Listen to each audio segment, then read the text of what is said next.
Exploring English through film, remakes and reinterpretations.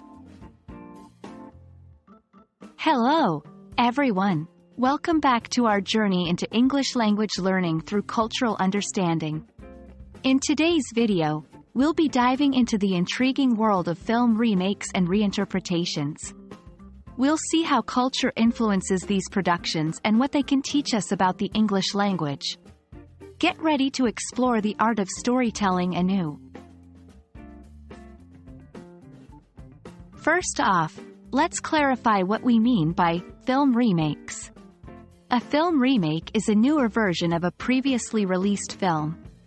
This new version may follow the original story closely, or it may add its own unique spin. Remakes often occur between films of different languages, but they can also happen within the same language. One famous example is Ocean's 11. The original was released in 1960 and starred Frank Sinatra, while the remake came out in 2001 with George Clooney in the leading role.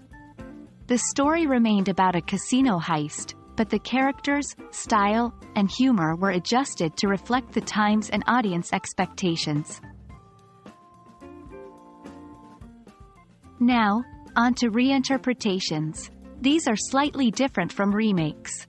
A reinterpretation doesn't necessarily retell the same story, but instead, it takes inspiration from the original, developing a new narrative or perspective.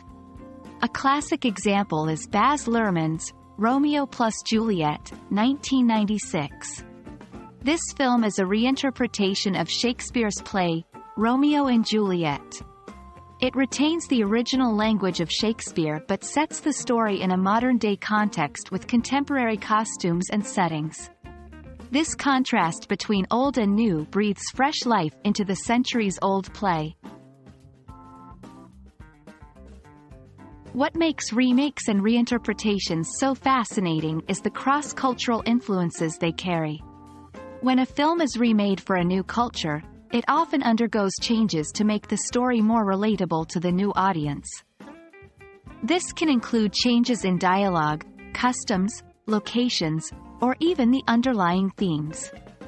Take, for instance, The Ring. The original movie, Ringu, is a Japanese horror film.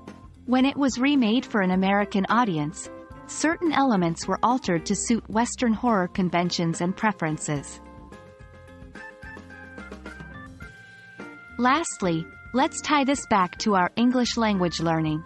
Watching remakes and reinterpretations is a great way to pick up on different styles of spoken English, along with slang, idioms, and cultural references. Remember, films are a mirror to the society they come from. They reflect the norms, values, and language of their culture. By comparing original films and their remakes, we can learn a lot about cultural nuances and the diversity of the English language. And that wraps up our journey into film remakes and reinterpretations. As you can see, these films are not just entertainment. They're also valuable resources for deepening our understanding of English and its many cultural contexts.